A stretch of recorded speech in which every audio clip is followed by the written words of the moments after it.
In the year 1997, a film came out that was so awful that it removed the dignity of a once proud franchise. It basically neutered everything that made the character of Batman cool, and it was nothing more than one giant toy commercial. It's like people only do things because they get paid. And that's just really sad. After the overwhelmingly negative reception it was given, the franchise became shelved and was left in the dust for years to come. For 8 years, the franchise lay dormant, until 2005, when the movie Batman Begins, directed by Christopher Nolan, was released and brought the character back from the dead. At first, when this movie came out, I thought it was a part of the same franchise as the previous four. The term reboot didn't really stick until I actually saw the film.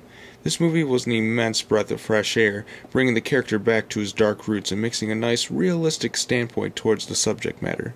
Due to the film's critical and financial success, a sequel came out in 2008 titled The Dark Knight. When I first heard the title of the movie and what it was about, I was really excited because it was going to incorporate the Joker. Usually when a sequel is released, it is usually not as good, or about the same as its predecessor, but to my surprise, it was actually a lot better than Begins. It upped the ante and had a much more exciting story. It was an enormous success and broke pretty much every opening weekend record that existed. Because this film did so well, a third film was an absolute must. Immediately afterwards, everyone was wondering what the next film would be, and wondered who the villain would be, and what the story would be like. But unfortunately, we had to wait 4 years for the third and final film, The Dark Knight Rises, to be released. Now, what's great about this trilogy is that each film isn't just a rehash of the same old thing. Each film uses the characters and tries to do a different theme. The first movie's theme was obviously fear, while the second film was chaos, and the third movie's is pain. Another way to look at the films as trying to do something different is with the villains and their archetypes. Now, I know it may look like I just repeated myself, but you'll understand why in a second. The Scarecrow is supposed to represent fear because of his obsessions with the mind and its manipulation, and the fact that he uses a fear toxin adds to that too. Ra's al Ghul represents order because he feels as though society is imbalanced and is falling apart, and when a society reaches its lowest point, the League of Shadows comes in to restore it back to its higher standards. Two-Face represents fairness because he believes that it's not about what's right, it's about what's fair! That the only reasonable things left in corrupt world is chance. Chance meaning it could happen or it couldn't. The reason for this is because he feels cheated by everyone and he wants to even things up, because he's Two-Face and a bunch of other shit. Now, the Joker is all about chaos. Everything is chaos. As best summed up by Alfred, some men aren't looking for a reason, they just want to watch the world burn. He just wants to show the schemers how stupid they really are. Finally, there is Bane. Now, Bane is a representation of pain because he is all about carnage, and the fact that he is a real physical threat just helps that cause. Another way to look at it is that he uses a gas that relieves pain from an injury he sustained long ago, but it's kind of stretching it. With all of these different archetypes thrown in, it allows for Batman to have a much more bigger challenge, and it's one of the reasons as to why these movies are so exciting. Now, so I don't really forget anything, I'm going to review and discuss each film as a whole, so let's go back and discuss Batman Begins for a little bit. Now, as I said earlier, I thought that this movie was going to be a part of the same series as to the prior ones, and that the term reboot was something I never heard of. My, how things have really changed a lot today. You can thank Batman Begins for all those reboots, people. So anyways, when I saw the film, I was like, whoa, why is Alfred different? Hey, everything isn't so flashy colored. And what do you know? Gordon actually does something instead of just standing around. Then someone told me, hey, it's not a part of the same series. And I was like, sweet, Batman is finally awesome again.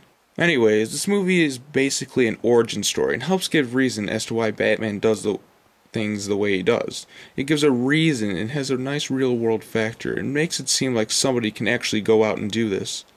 Batman is played this time by Christian Bale, who would later reprise his role throughout the rest of the series. I think that Christian Bale is definitely the best Bruce Wayne, simply because he has such an ego to him and is able to balance that with his heartfelt emotions. As Batman, he's pretty good, but that voice just overdoes it. Where were the other drugs going?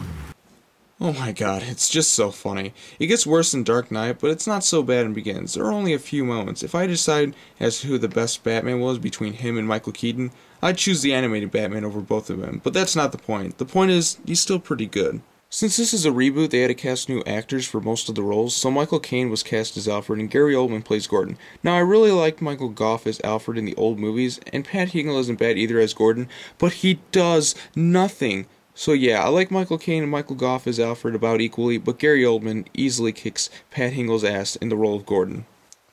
Him and Batman have such a good bond in the movies. They are both fighting for the same goals in life. That's something I didn't really like about the old films, that Batman and Gordon had no real bond. They just sort of talked once in a while. Since this is a Batman movie, and since Batman is a pimp, he needs a love interest, so there's Rachel Dawes, played by Katie Holmes. Now, Rachel is a lifetime friend of Bruce, which makes it seem to work well. Now, they don't really date or anything, but Bruce does love her, and he eventually wants to settle down when this nightmare is over with, and everything is good again.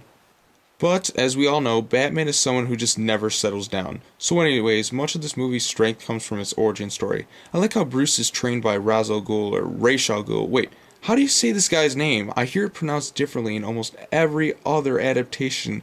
I think we need some definitive evidence here. Father's name was pronounced Raish, not Raz. A common mistake. You know, fuck it, I'll just call him Mr. Ghul, simply because I don't want to be wrong. Well, anyways, Mr. Ghul is an okay bad guy. I think in this film he was just okay. Most of the time he goes by the name Ducard, and there's always a decoy around him. I really like Liam Neeson as an actor, but to me, he was just okay in this movie.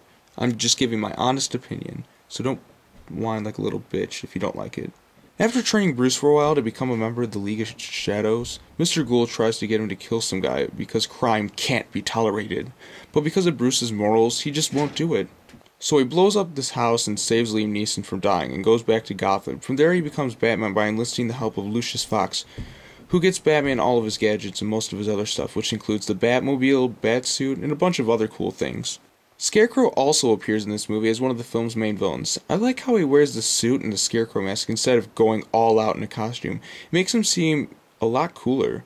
Cillian Murphy does a good job of playing him in this movie. It's those eyes that make him really creepy and nuts in the role. The only problem with the Scarecrow is that he gets beaten so easily.